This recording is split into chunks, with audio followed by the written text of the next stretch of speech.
وَإِذَا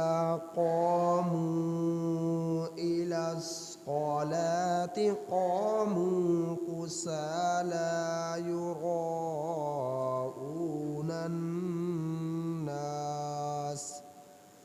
يُرَاءُونَ النَّاسَ وَلَا يَذْكُرُونَ اللَّهَ إِلَّا قَلِيلًا مُذَبْذَبِينَ بَيْنَ ذَلِكَ لَا إِلَىٰ هَٰؤُلَاءِ وَلَا إِلَىٰ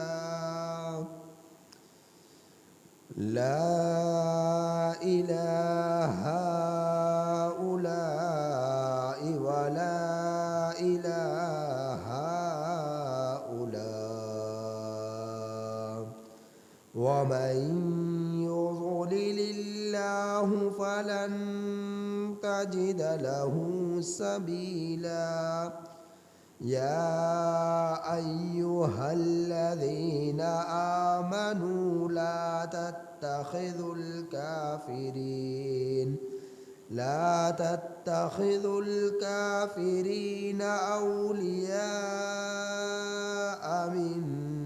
دُونِ الْمُؤْمِنِينَ أَتُرِيدُونَ أَن تَجْعَلُوا لِلَّهِ عَلَيْكُمْ سُلْطَانًا مُّبِينًا إِنَّ الْمُنَافِقِينَ فِي الدَّرْكِ الْأَسْفَلِ مِنَ النَّارِ وَلَن تَجِدَ لَهُمْ نَصِيرًا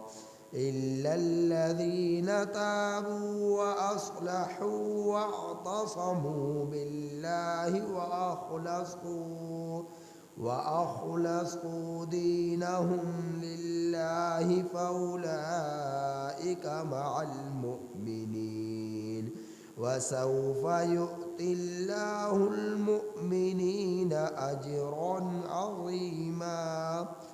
مَا يَفْعَلُ اللَّهُ بِعَذَابِكُمْ إِن شَكَرْتُمْ وَآمَنْتُمْ وَكَانَ اللَّهُ شَاكِرًا عَلِيمًا۔ یہ سورۃ النساء کی آیت نمبر 142 تک 147 تک آپ احباب کے سامنے تلاوت۔ یہ سورۃ النساء کی آیت نمبر 142 تک 147 تک آپ احباب کے سامنے تلاوت، اور یہ 5ویں پارے کی آخری رکوع کی آخری آیات کریمہ۔ ان آیات کریمہ کا ترجمہ یہ ہے، ان آیات کریمہ میں منافقین کے کردار کا ذکر ہے۔ پچھلی آیات کریمہ میں بھی منافقین کا تذکرہ بیان ہوا، ان آیات کریمہ میں بھی منافقین ہی کے کردار کو میرے رب نے بیان فرمایا ہے۔ آیات کریمہ کا ترجمہ ملاحظہ فرمائیں۔ ان المنافقین، بے شک منافقین، یخادعون، دغا بازی کرتے ہیں، اللہ تعالیٰ کے ساتھ، وَهُوَ خَادِعُهُمْ، اور اللہ تعالیٰ منافقین کی دغا بازی کا بدلہ دے گا۔ وَإِذَا قَامُوا، اور جس وقت منافقین کھڑے ہوتے ہیں، إِلَى الصَّلَاةِ، نماز کی طرف، قاموا، کھڑے ہوتے ہیں منافقین، قسالى، سست، یراؤون الناس، دکھلاوا کرتے ہیں لوگوں کو دکھلاوے کے واسطے، ولا یذکرون اللہ، اور نہیں ذکر کرتے اللہ تعالی کا، الا قلیلا، مگر بہت تھوڑے، اور نہیں ذکر کرتے اللہ تعالی کا الا قلیلا، مگر بہت تھوڑا، مذبذبین، لٹکے ہوئے ہیں، بین ذالک، ایمان اور کفر کے درمیان لٹکے ہوئے ہیں، نفاق اور کفر کے درمیان، لا الہ ہؤلاء، نہ تو صحیح طور پر ان لوگوں کی طرف ہیں، ولا الہ ہؤلاء، اور نہ ہی صحیح طور پر ان لوگوں کی طرف ہیں، ومن یضلل اللہ، اور جسے اللہ گمراہ کر دے، اور جسے اللہ بہکا دے، فلن تجد لہ سبیلا، سو ہرگز اس کے لیے کوئی راستہ نہ پاویں گے۔ یا ایہا الذین آمنوا، اے ایمان والو،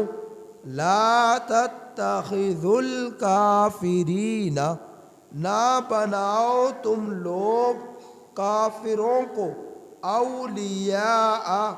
دوست، من دون المؤمنین، مومنوں کے سوا، اتریدون، کیا تم ارادہ کرتے ہو، کیا تم چاہتے ہو، ان تجعلوا للہ، یہ کہ تم بناؤ اللہ تعالی کے لیے، علیکم، اپنے خلاف، سلطانہ، دلیل، مبینہ، کھلی طور پر، یہ کہ تم اللہ تعالی کے لیے اپنے خلاف کوئی کھلی دلیل بناؤ۔ ان المنافقین، بے شک منافقین، فی الدرک الاسفل، سب سے نچلے طبقے میں ہوں گے، من النار، جہنم کے، ولن تجد لہم نصیرا، اور ہرگز نہ پاویں گے اپنے لیے کوئی مددگار، الا الذین، مگر منافقین میں سے وہ لوگ کہ جنہوں نے تابو، توبہ کر لی، وَأَصْلَحُوا، اور اپنے آپ کو سنوار لیا، اصلاح کر لی، وَاعْتَصَمُوا، اور مضبوطی سے پکڑ لیا، باللہ، اللہ تعالی کے دین کو، وَأَخْلَصُوا دِينَهُمْ، وَأَخْلَصُوا، اور خالص کر لیا ان لوگوں نے اپنے دین کو، للہ، اللہ کے لیے، فَأُولَئِكَ مَعَ الْمُؤْمِنِينَ، سو وہ لوگ ایمان والوں کے ساتھ ہوں گے، وَسَوْفَ يُؤْتِ اللَّهُ، اور القریب اللہ دے گا، مؤمنین، ایمان والوں کو، اجرًا عظیما، بڑا اجر، ما یفعل اللہ، اللہ کیا کرے گا، بعذابکم، تمہیں عذاب دے کر، اللہ کیا کرے گا، بعذابکم، تمہیں عذاب دے کر، ان شکرتم، اگر تم لوگ شکر ادا کرتے رہو، وآمنتم، اور تم لوگ مومن ہو جاؤ، ایمان لے آؤ، وکان اللہ، اور اللہ تعالی، شاکرن، قدردان ہے، علیما، خوب جاننے والا ہے۔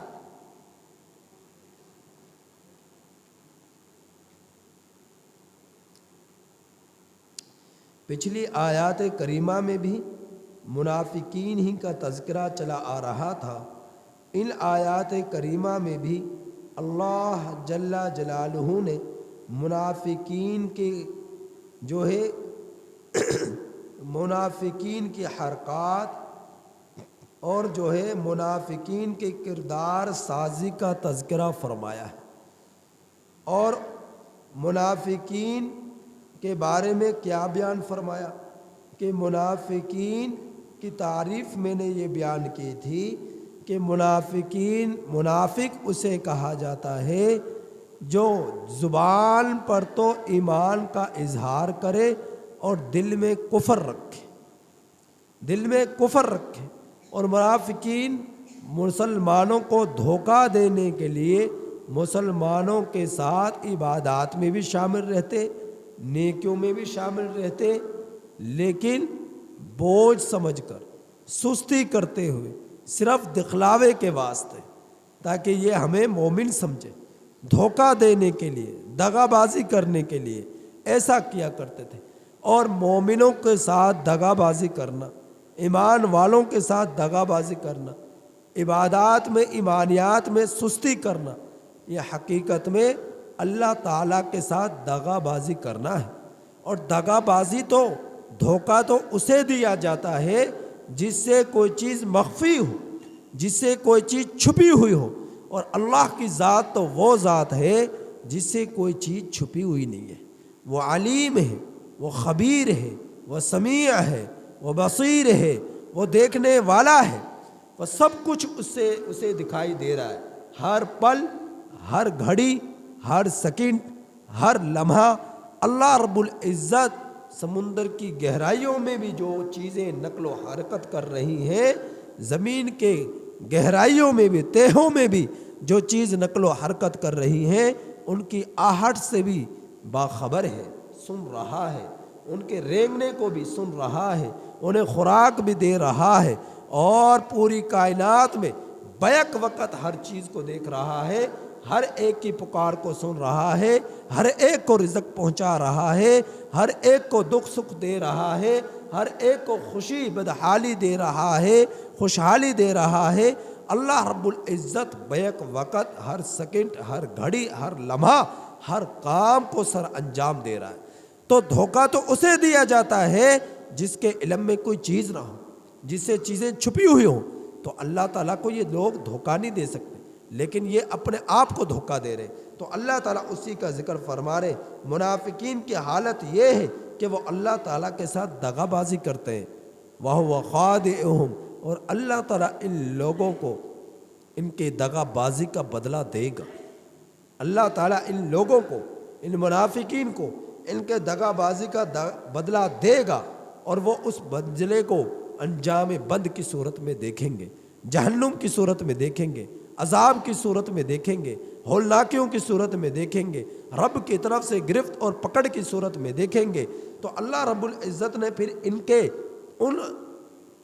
ان کاموں کا ذکر کیا کہ جن میں یہ لوگ سستی کیا کرتے، وہ کیا کام تھے؟ وَإِذَا قَامُوا، جس وقت یہ لوگ نمازیں پڑھتے۔ اب مسلمانوں کے ساتھ کیا کر رہے ہیں؟ نماز پڑھ رہے، قیام میں کھڑے ہیں، رکوع میں ہیں، سجدوں میں ہیں، تشہد میں ہیں، نماز پڑھ رہے، لیکن نماز ان کی کیسی ہوتی؟ کسالہ، نماز ان کی کیسی ہوتی؟ کسالہ کسلان کی جمع ہے، اور کسلان کہتے ہیں سستی کو، کاہلی کو۔ تو جب یہ نماز پڑھتے ایسے پڑھتے جیسا کہ کتنی بڑی آفت ان کو پر آ گئی، اس طرح پڑھتے جیسا کہ کتنی بڑی مصیبت ان کو پر آ گئی، اور اس طرح پڑھتے کہ جب فجر کی نماز ہوتی تو عین طلوع سورج کے وقت پڑھتے، سورج طلوع ہو رہا تھا اور یہ آ کر نمازیں پڑھتے۔ جس طرح کہ آج بھی آپ دیکھتے جان بوجھ کر کچھ لوگ ایسے نماز میں تاخیر کرتے، سورج طلوع ہو چکا پھر بھی نمازیں پڑھتے جا رہے، پوچھنا تک گوارا نہیں کرتے مساجد میں بھی کہ بھئی نماز قضا تو نہیں ہوگی، سورج پوری طرح چڑھ چکا ہے، اور آ کر فجر کی نماز پڑھ رہے، فجر کی نماز پڑھے۔ تو منافقین کی یہ حالت ہوتی، منافقین جب نماز پڑھتے، البتہ تو پڑھتے نا، اور اگر پڑھتے تو ایسے پڑھتے کہ اگر فجر کی نماز ہے سورج طلوع ہو چکا ہوتا یا طلوع ہو رہا ہوتا، جس وقت کے ممنوع ہے نماز پڑھنا، اس وقت وہ نماز پڑھ رہے ہوتے. اور اگر عصر کی نماز پڑھتے تو ایسے انداز میں پڑھتے کہ سورج غروب ہو رہا ہوتا تو یہ نماز پڑھ رہے ہوتے. اور اس سے پہلے جان بوجھ کر سستی کر رہے ہیں، جان بوجھ کے کاہلی کر رہے ہیں. وقت بھی ہے، ہمت بھی ہے، طاقت بھی ہے، لیکن نماز کا وقت ہوا نماز نہیں پڑھ رہے، جان بوجھ کر اپنے کاموں میں مصروف رہے. جب عین سورج غروب کا وقت آیا تو یہ کیا ہوا، یہ نماز کے لیے آ رہا ہے، دوڑے لگا رہا ہے، پھر جلدی جلدی سجدے کر رہا ہے، جلدی جلدی اپنے پیشانے کو زمین پر رگڑ رہا ہے کہ جلدی سے میں ٹھونگے مار کر مرغے کی چونچ کے طرح ٹھونگے مار کر اور فارغ ہو جاؤں. تو یہ اس طرح یہ منافقین کی نماز ہے، یہ منافقین کی نماز ہے. میرے نبی نے فرمایا، اللہ کے رسول صلی اللہ علیہ وسلم نے ارشاد فرمایا، جس شخص نے عصر کی نماز چھوڑ دی وہ ایسا ہے جیسا کہ اس کی اولاد، اس کا خاندان، اس کا مال، اس کا گھر بار سب کچھ اس سے چھین لیا گیا ہو. آپ اندازہ کریں، سوچیں کہ اگر کسی شخص کا اچھا خاصا گھرانہ ہو، خاندان ہو، بیوی ہے، بچے ہیں، بچیاں ہیں، مویشی ہیں، جانور ہیں، کاروبار ہے، بزنس ہے، پراپرٹی ہے، جائیداد ہے، کھیتی باڑی ہے، گاڑیاں ہیں، سب کچھ اس کے پاس موجود ہے، اچھی خاصی خوشحالی والی زندگی گزار رہا ہے. لیکن اچانک کیا ہوا، بیوی مر گئی، بچے مر گئے، بچیاں مر گئی، اور گھر چھن گیا، پلاٹ چھن گئے، جائیداد کسی نے کوئی قابض ہو گیا، سب کچھ اس سے چھن گیا، کاروبار برباد ہو گیا، اکیلا تنہا رہ گیا. آپ اس سے جا کر پوچھیں کہ اس کے اوپر کیا گزر رہی ہے، اس سے جا کر پوچھیں کہ اس شخص پر کیا گزر رہی جس کا پورا خاندان تھا اور وہ اس سے چھین لیا گیا، جس کے کاروبار تھا وہ اس سے چھین لیا گیا، جس کی جائیداد تھی وہ اس سے چھین لی گئی، جس کے گھر بار تھا وہ اس سے چھین لیا گیا، جس کا بزنس تھا، گاڑیاں تھی، بنگلے تھے، وہ اس نوکر چاکر تھے، سب کچھ اس سے چھین لیا گیا، اکیلا رہ گیا. اب اس سے جا کر پوچھو اس پر کیا بیت رہی ہے. تو اللہ کے رسول صلی اللہ علیہ وسلم نے فرمایا، جس کی عصر کی نماز چھوٹ گئی وہ ایسا ہے جیسا کہ اس سے اس کی جان، اس کے خاندان، اس کا مال، اس کی پراپرٹی، اس کی جائیداد سب کچھ اس سے چھین لیا گیا ہو. تو کتنا بڑا نقصان ہے، کتنا بڑا یہ حادثہ ہے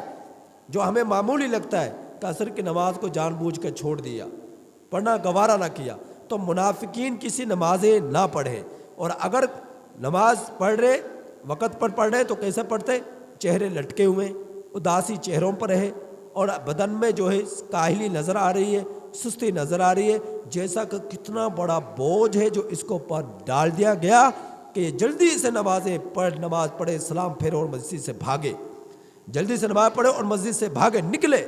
جیسا کہ کتنی بڑی آفت اس کو پر ڈال دی گئی ہو. تو یہ منافقین کے حالت ہوا کرتے تھے، منافق کی یہ حالت ہوا کرتے تھے. تو ایک حالت یہ کہ نمازوں میں سستی کیا کرتے، فرمایا یراؤون الناس.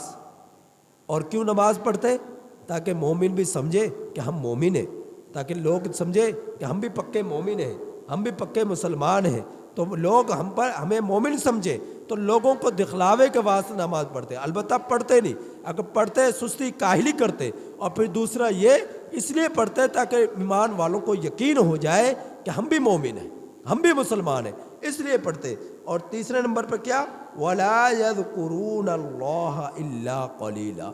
اللہ کو یاد نہ کرتے، اللہ کا ذکر نہ کرتے مگر نہ ہونے کے برابر، بہت تھوڑا. اور وہ بھی اس لیے کرتے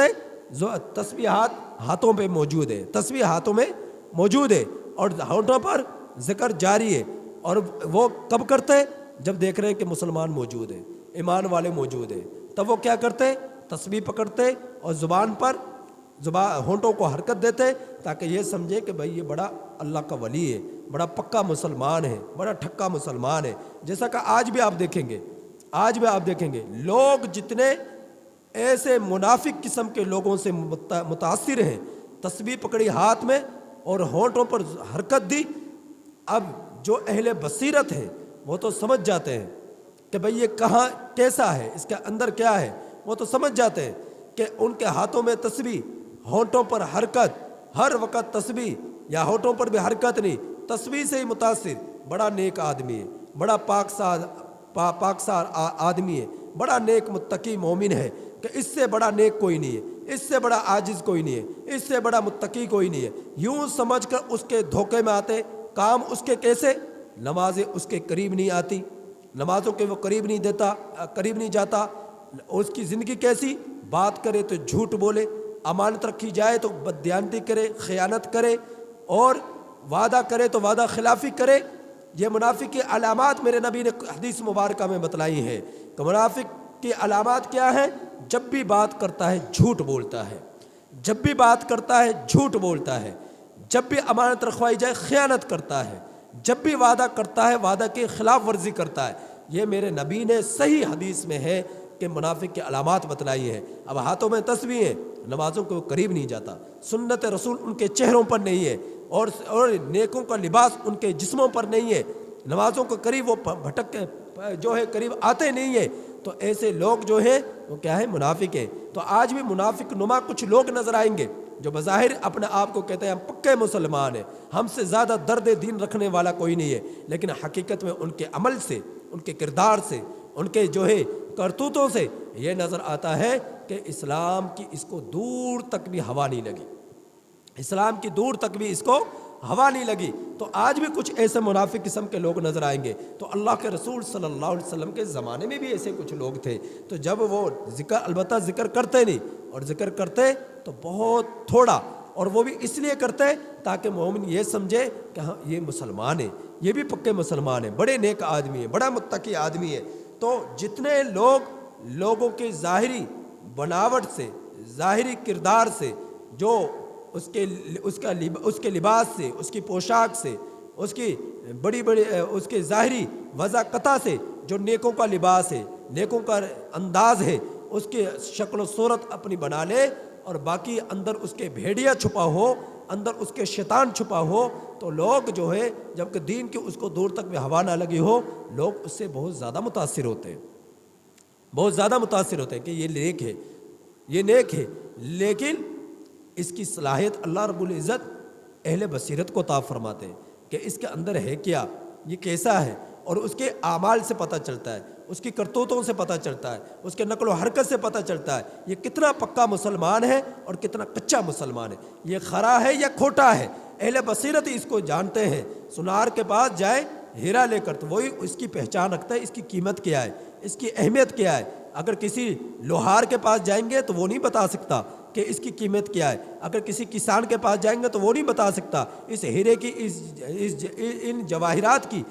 حقیقت کیا ہے، ان کی قیمت کیا ہے، اس کی اہمیت کیا ہے۔ تو جو جس چیز کا اہل ہوتا ہے، جس چیز کی صلاحیت ہوتی ہے، وہی اس کے بارے میں بہتر جانتا ہے کہ اس کی قدر و قیمت منزلت کیا ہے، ہر ایک شخص نہیں جانتا۔ تو علماء کے بارے میں بہتر جانتے ہیں، نیک لوگوں کے بارے میں بہتر جانتے ہیں، اہل بصیرت جو رکھنے والے لوگ بہتر جانتے ہیں کون کس معیار کا ہے، کون کس معیار کا ہے۔ تو نقل و حرکت سے، اعمال سے، کرتوتوں سے، لوگوں کے جو رہنے سہنے سے پتہ چل جاتا ہے کہ یہ شخص کس معیار کا ہے۔ تو منافقین کی یہ حالت ہوا کرتی، منافقین کی حالت ہوا کرتی، مذبذبین بین ذالک، پھر ان کی حالت ایسی ہوتی کہ یہ لٹکے رہتے ایمان اور کفر کے درمیان، نہ تو مومنوں کے ساتھ پوری طرح موجود ہے، نہ تو ایمان والوں کے ساتھ پوری طرح ہے، اور نہ ہی کافروں کے ساتھ پوری طرح ہے۔ ایمان والوں کے ساتھ اس طرح کہ زبان طور پر کرے ہم مومن ہیں، اور کافروں کے ساتھ اس لیے کہ وہاں پر کم وقت دے رہے، اور ایمان والوں کے ساتھ ہی زیادہ وقت گزارے۔ کیوں گزارے؟ تاکہ یہ ہمیں پکا مسلمان سمجھے، تاکہ یہ ہمیں پکا مسلمان سمجھے، سچا مسلمان سمجھے۔ نہ تو اب پوری طرح کافروں کی طرف ہے، نہ ہی پوری طرح ایمان والوں کے ساتھ ہے۔ تو درمیان میں یہ لوگ مذبذبین لٹکے ہوئے ہیں، لا الہ ہاؤلا، نہ صحیح طور پر ان کے طرف ہے، ولا الہ ہاؤلا، نہ ہی صحیح طور پر ایمان والوں کے ساتھ ہے، نہ ہی تو صحیح طور پر جو ہے صحیح معنی میں کافروں کے ساتھ ہے، نہ ہی صحیح معنی میں مسلمانوں کے ساتھ ہے۔ تو اب یہ درمیان میں لٹکے ہوئے ہیں۔ تو اللہ تعالیٰ فرما رہے وَمَن يُضْلِلِ اللَّهُ، جسے اللہ بہکا دے فَلَن تَجِدَ لَهُ سَبِيلًا، ہرگز وہ اپنے لیے کوئی راستہ نہ پاوے گا، ہرگز وہ اپنے لیے کوئی راستہ نہ پاوے گا، ہدایت کا راستہ۔ جب اللہ کسی کو گمراہ کر دے، اللہ کسی کو زبردستی گمراہ نہیں کرتا، اور اللہ تعالیٰ کسی کو زبردستی مومن بھی نہیں بناتا۔ اللہ رب العزت ہر شخص کو اختیار دیا ہے میرے رب نے، یہ درست راستہ ہے، یہ غلط راستہ ہے، اختیارات دے دیے۔ اب اس کے اندر طلب ہوگی حق کی تو یہ حق کو قبول کر لے گا، اور اگر اس کے اندر طلب نہ ہوئی حق کی اور نہ حق کی طرف اس کا رجحان ہوا تو یہ گمراہی میں چلا جائے گا، یہ بہک جائے گا، یہ پھسل جائے گا، یہ جو ہے گناہوں کے دلدل میں دھنس جائے گا، گمراہی کے دلدل میں دھنس جائے گا۔ تو اللہ رب العزت نہ کسی کو زبردستی گمراہ کرتے ہیں، نہ ہی کسی کو زبردستی مومن بناتے ہیں۔ ہر ایک کو میرے رب نے اختیارات دیے ہیں، اگر چاہے تو وہ ایمان کو قبول کر لے۔ فمن شاء فلیؤمن ومن شاء فلیکفر، چاہے تو ایمان کو قبول کر لے، چاہے تو کفر کو اختیار کر لے۔ ہر ایک کو میرے رب نے اختیار دیا ہے، چاہے تو ایمان کو اختیار کرے، چاہے کفر کو اختیار کرے۔ اللہ رب العزت نے اختیار دیا ہے۔ اب یہ جب اختیار دے دیا، اب جو لوگ ایمان والے ہیں ان کے اندر ایمان کی طلب تھی، میرے رب نے انہیں پکا مسلمان بنا دیا، اور جو کافر ہیں ان کے اندر ایمان کی دور تک بھی ہوا نہیں لگی تھی تو وہ بہک گئے، وہ جو ہے گمراہی میں چلے گئے اور وہ کافر بن گئے، وہ منافق بن گئے۔ تو یہ اللہ رب العزت جس کو بہکا دے، جب گمراہی کے راستے پر پڑ گیا تو پھر اللہ تعالیٰ اس کو ہدایت کا راستہ نہیں دیتے۔ ہاں، اس کو ہدایت کی طلب ہوئی، اس کے اندر جو ہے آخرت کے ڈر مانے ہوا، اور اس کے اندر خوف خدا، خوف الہیت اس پر غلبہ کر گئی تو اللہ تعالیٰ، اور اس میں طلب آ گئی ایمان کی تو وہ الگ بات ہے۔ لیکن جو وہ بہک گیا، پھسل گیا اور اس کے اندر کفر دل میں جم گیا تو پھر دور تک بھی اس کو ایمان کے ہوا نہیں لگا کرتے۔ تو آگے میرے رب نے فرمایا، اے ایمان والو، کافروں کو دوست نہ بناؤ، کافروں کو دوست نہ بناؤ، کافروں کو دوست نہ بناؤ۔ یہ واضح الفاظ ہیں میرے رب کے قرآن کریم میں کہ ایمان والوں کو دوست نہ بناؤ، ایمان والوں کو دوست نہ بناؤ۔ 55 کے قریب ممالک ہیں اسلامی، ان میں سے 2-4 ہیں جو باطل سے دوستی جو نہیں لگائی، جن کو رب کے حکموں پر پوری طرح یقین ہے، رب کے حکموں پر پوری طرح یقین ہے، رب کی ذات پر پورا اعتماد ہے کہ جو میرے رب نے فرمایا وہ حق ہے، وہ سچ ہے۔ اس کے علاوہ اتنے مسلمان ممالک ہیں، مسلم ممالک ہیں، آپ دیکھیں گے کافروں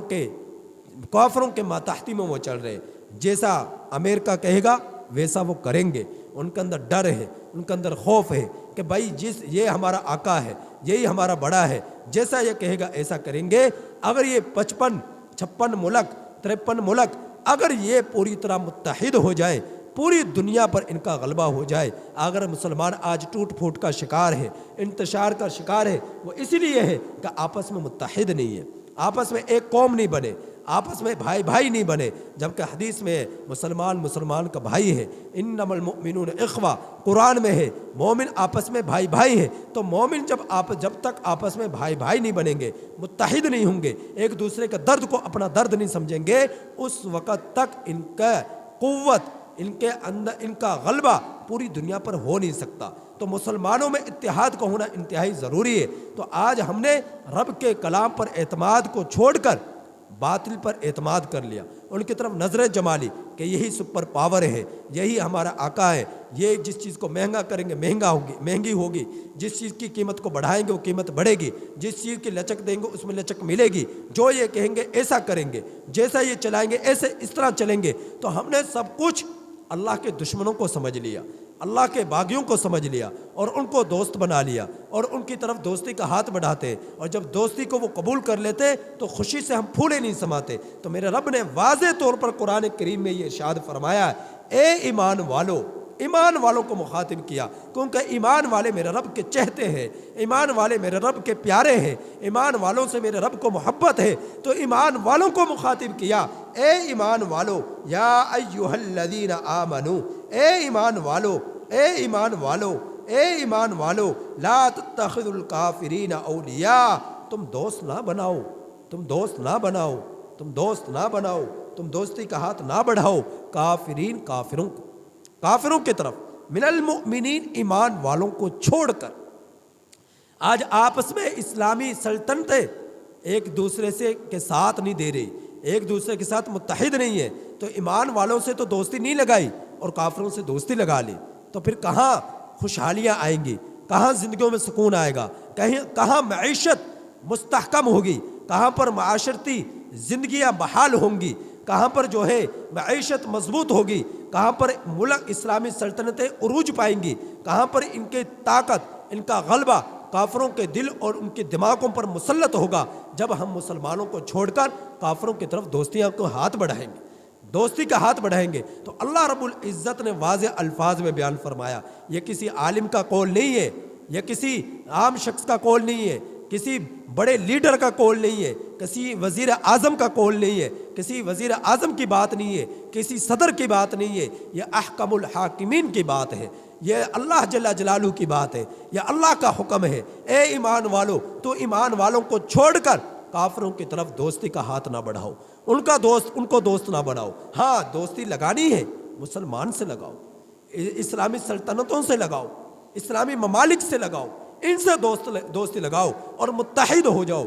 ایک جان بن جاؤ، ایک جان بن جاؤ، ایک جسد بن جاؤ، کا جسد الواحد، ایک جسم کی طرح ہو جاؤ۔ حدیث مبارکہ میں آتا ہے ایک جسم کی طرح ہو جاؤ، ایک جسم کی طرح ہو جاؤ۔ جب پوری دنیا کے مسلمان ایک جسم کی طرح ہو گئے، ایک میں تکلیف ہے، آنکھ میں تکلیف، اپنی تکلیف محسوس کی، سر میں درد، اپنے سر کا درد محسوس کیا، جب ایک دوسرے کے غم کو اپنا غم سمجھیں گے، ایک دوسرے کے درد کو اپنا درد سمجھیں گے، ایک دوسرے کی تکلیف کو اپنی تکلیف سمجھیں گے، تو سمجھ لو اس وقت یہ پوری دنیا پر ان کا غلبہ ہوگا۔ آج ایسا نہیں ہے، برما میں مسلمان پٹ رہے، فلسطین میں مسلمان ذلیل ہو رہے، اور جو ہے عراق میں مسلمان خون ان کا بہایا جا رہا ہے، اور شام میں مسلمانوں کے بچوں کو ماؤں سے جدا کیا جا رہا ہے، مسلمان عورتوں کی خواتین کی عزت کو تار تار کیا جا رہا ہے۔ کشمیر میں دیکھیں، برما میں دیکھیں، فلسطین میں دیکھیں، عراق میں دیکھیں، اور جو ہے ہندوستان میں دیکھیں، پاکستان میں دیکھیں، آپ جگہ جگہ ان پوری دنیا میں مسلمانوں کے حالات کو دیکھیں گے۔ جو پاورفل ہے وہ غریب، جو کمزور اسلامی سلطنتیں ہیں وہ اب جو ان کی طرف دھیان نہیں کرتے، ان کے غم کو غم نہیں سمجھتے، ان کے درد کو درد نہیں سمجھتے، ان کے لیے آواز نہیں اٹھاتے، ان کے لیے نکلتے نہیں ہیں۔ کیوں؟ کیونکہ انہیں پتہ ہم تو خوشحال ہیں، ہمیں کیا ضرورت ہے،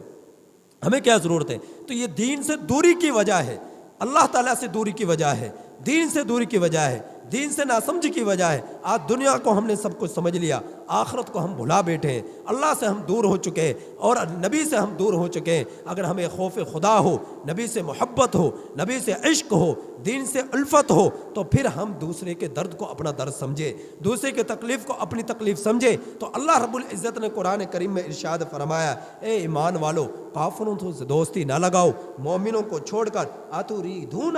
کیا تم ارادہ کرتے ہو، ان تجعلوا للہ، کہ تم بنا لو اللہ کے لیے علیکم اپنے خلاف سلطانا مبینہ، کوئی کھلی دلیل اللہ تعالیٰ کے لیے اپنے خلاف، کہ جب تم نے مسلمانوں کو چھوڑ دیا، نفاق اپنے دلوں میں بسا لیا۔ منافقین کی حالت یہ تھی، یہ صرف دنیا کے طلبگار تھے، دنیا کو سب کچھ سمجھا کرتے تھے، آخرت کو بھلا بیٹھے تھے، کافروں کو ساتھ تھے اور مسلمانوں کے خلاف تھے، مسلمانوں کو دھوکہ دیا کرتے۔ تو اللہ تعالیٰ فرما رہے، تم مسلمانوں کو تو دھوکہ دے سکتے ہو، دغا بازی کر سکتے ہو، لیکن اللہ کو دھوکہ نہیں دے سکتے، اللہ کو دھوکہ نہیں دے سکتے۔ تو تم اللہ کے لیے اپنے خلاف واضح طور پر کوئی دلیل بناتے ہو، دلیل چھوڑتے ہو، تو اللہ رب العزت سے تم بھاگ نہیں سکتے، بچ نہیں سکتے۔ پھر میرے رب نے منافقین کے لیے عذاب وعید کا ذکر فرمایا کہ منافقین کا حالت یہ ہوگی، ان المنافقین فی الدرک الاسفل، کہ منافقین جو ہے سب سے نچلے طبقے میں ہوں گے، من النار، جہنم کے سب سے اوپر والے طبقے میں۔ جہنم کے 7 طبقات ہیں، سب سے اوپر والے طبقے میں مسلمان جو پکے مسلمان تھے لیکن تھے گنہگار، وہ سب سے اوپر والے طبقے میں ہوں گے۔ اس سے نیچے والے طبقے میں عیسائی ہوں گے، اس سے نیچے والے طبقے میں یہودی ہوں گے، اس سے نیچے والے طبقے میں مجوسی ہوں گے، اس سے نیچے والے طبقے میں کافر ہوں گے، اس سے نیچے والے طبقے میں منافق ہوں گے۔ تو منافقین سب سے نیچے والا طبقہ ہے جہنم کا، اس طبقے میں ہوں گے، اور جہنم کا ہر طبقہ دوسرے طبقے سے پناہ مانگتا ہے، جہنم کا ہر طبقہ دوسرے طبقے سے پناہ مانگتا ہے۔ میرے نبی نے فرمایا، جہنم کے ایک طبقے نے دوسرے طبقے کے بارے میں رب سے شکایت کی، اے اللہ، جب یہ ٹھنڈا سانس لیتا ہے، مجھے اس کی ٹھنڈک سے تکلیف ہوتی ہے، اور جب یہ گرم سانس لیتا ہے اس کے گرم شدت گرمی کی وجہ سے مجھے تکلیف ہوتی ہے، تو اللہ رب العزت نے فرمایا کہ تو ہر طبقے کے کہ 2 سانسیں لے، ایک ٹھنڈا سانس ایک گرم سانس، کہ کچھ وقفہ ملے گا، کچھ تخفیف ہوگی اور شدت گرمی کچھ کم ہوگی۔ تو اللہ رب العزت نے 2 سانس لینے کا جہنم کو حکم دیا، اجازت دی۔ اب آپ دیکھ رہے ہیں کہ جہنم جو ہے 2 سانس لیتی ہے، ایک گرم سانس ایک ٹھنڈا سانس۔ جب گرم سانس لیتی ہے تو شدت گرمی بڑھ جاتی ہے جیسا کہ آج کل بڑھی ہوئی ہے، اور جب ٹھنڈا سانس لیتی ہے تو شدت سردی بڑھ جاتی ہے جیسا کہ آپ سردیوں میں دیکھتے ہیں کہ بسا اوقات ٹھنڈ اتنی زیادہ ہو جاتی ہے کہ خون جم جاتا ہے۔ جب خون جم جاتا ہے بہت ساری اموات واقع ہوتی ہے۔ سردیوں میں بہت سارے لوگ سردی کی وجہ سے مرتے ہیں، واقعات اخبار میں آتے ہیں۔ اور جب شدت گرمی بڑھتی ہے تو آپ دیکھتے ہیں اخباروں میں نیوز میں روزانہ آ رہا ہے اتنے خاندان گرمی سے مر گئے، اتنے لوگ گرمی سے مر گئے۔ نہ ہم گرمی دنیا کی برداشت کر سکتے ہیں، نہ ہم سردی دنیا کی برداشت کر سکتے ہیں، تو جہنم کی گرمی جو ہزاروں جو ہے میل دور ہم مسافت پر ہم سے دور ہے، جہنم دنیا کے میں جب تک ہم سانس لے رہے ہزاروں گنا دور ہمیں بظاہر جہنم ہم سے ہے، اور اس جہنم اتنی خربوں میل دور ہم سے ہے، اور وہ اس کی گرمی وہ سانس لینے کی شدت آج ہم دنیا میں محسوس کرتے ہیں، سردی اس کی دنیا میں محسوس کرتے ہیں، گرمی اس کی دنیا میں محسوس کرتے ہیں۔ اللہ نہ کرے ہم میں سے کوئی جہنم میں چلا گیا، جب جہنم کے عین جہنم کے اندر چلے گئے تو جہنم میں ہم میں پھر گرمی کی شدت کیا ہوگی، پھر سردی کی شدت کیا ہوگی۔ ہم لوگ اس قدر کمزور ہیں، ہم دنیا کی گرمی برداشت نہیں کر سکتے، ہم اس قدر کمزور ہیں ہم دنیا کی سردی برداشت نہیں کر سکتے، تو جہنم کی گرمی کہاں سے برداشت کریں گے، جہنم کی سردی کہاں سے برداشت کریں گے۔ آنکھیں بند ہونے کی دیر ہے، جو ہی آنکھیں بند ہوئی جہنم بھی سامنے ہوگی، جنت بھی سامنے ہوگی، ہر چیز سے پردے اٹھ جائیں گے۔ تو اللہ تعالیٰ فرما رہے یہ منافقین جو ہیں یہ جہنم سے نچلے طبقے میں ہوں گے۔ آج دنیا میں ہم کسی مصیبت میں مبتلا ہوتے ہیں، دوست کو بلا لیا، والد کو بلا لیا، بھائی کو بلا لیا، اور خاندان والوں کو بلا لیا، قبیلے والوں کو بلا لیا، گاؤں والوں کو بلا لیا، شہر والوں کو بلا لیا، ملک والوں کو بلا لیا۔ ایک ملک سے دوسرے ملک میں چلے گئے پھر گاؤں والوں کو نہیں پکارا کرتے، سیدھے ملک کی طرف اپنی آرزو رکھتے ہیں، اے پاکستانیوں ہمیں بچاؤ،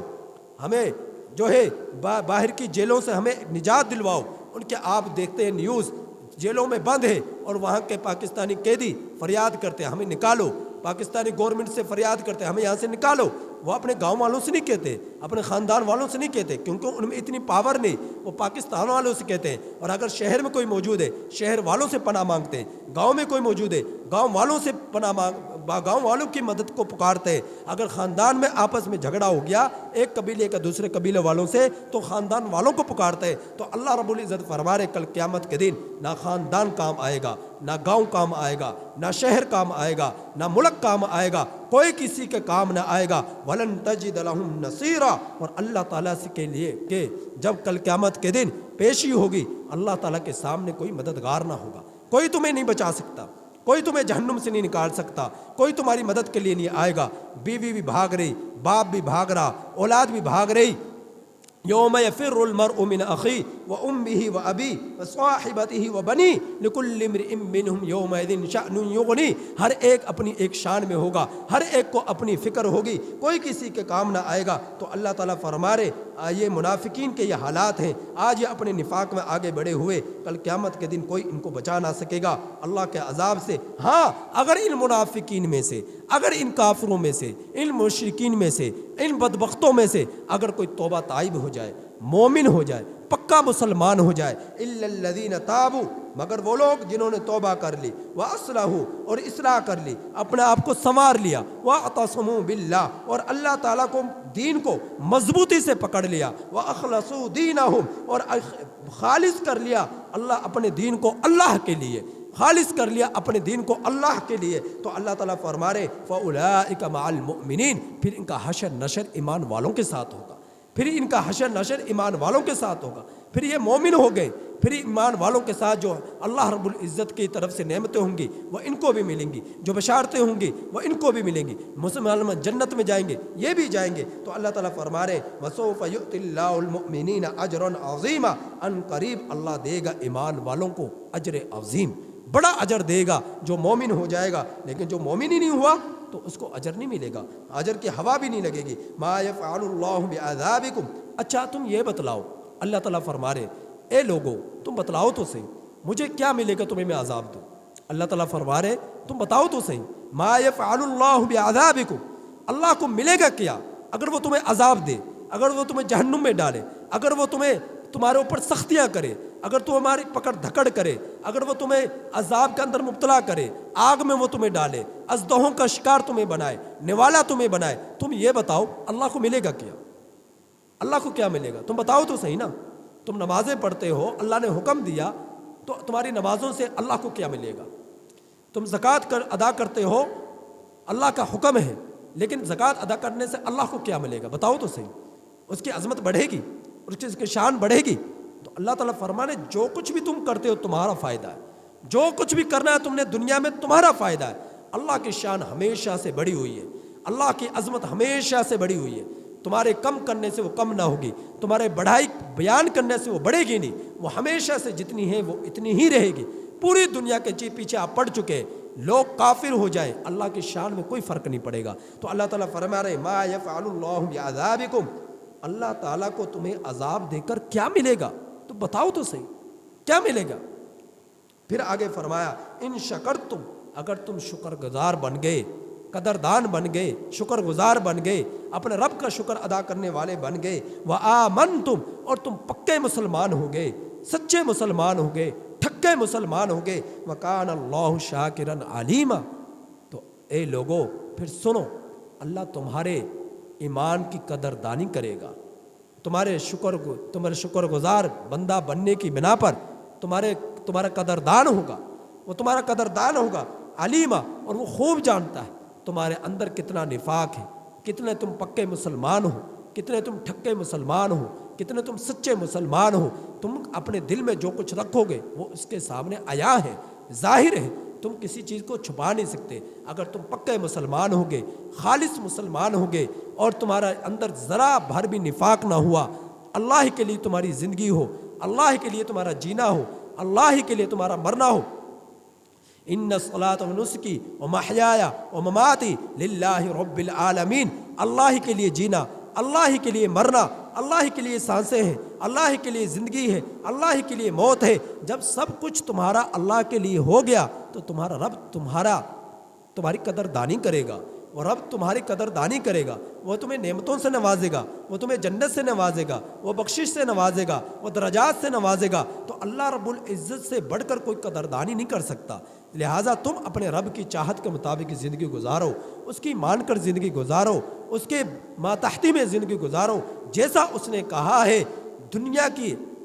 نظر آنے والی چیزیں دھوکہ دے سکتی ہیں، لیکن رب کا حکم تمہیں دھوکہ نہیں دے سکتا۔ اس نے جو وعدے کیے ہیں وہ وعدوں پر پورا اترے گا، اس نے جو بشارتیں سنائی وہ بشارتوں میں پورا اترے گا، لیکن جو اس نے وعدے بھی سنائی ہیں ان میں بھی وہ پورا اترے گا۔ لہٰذا اب تمہارے پاس اختیار ہے، تم چاہے حق کو قبول کرو، چاہے تم باطل کو قبول کرو، چاہے تم من چاہی زندگی گزارو، چاہے تم رب چاہی زندگی گزارو، حق بھی تمہارے سامنے ہے، باطل بھی تمہارے سامنے ہے، خوشحالیاں بھی حقیقی تمہارے سامنے ہے، بدحالیاں بھی حقیقی تمہارے سامنے ہے۔ لہٰذا آج اپنے نفس پر کنٹرول کرو، قابو پاؤ، اپنے آپ کو اپنے رب کے سامنے جھکا دو، نبی کے سامنے جھکا دو، نبی کے طریقوں پر جھکا دو، اپنے نفس کو قربان کر دو، خواہشات کا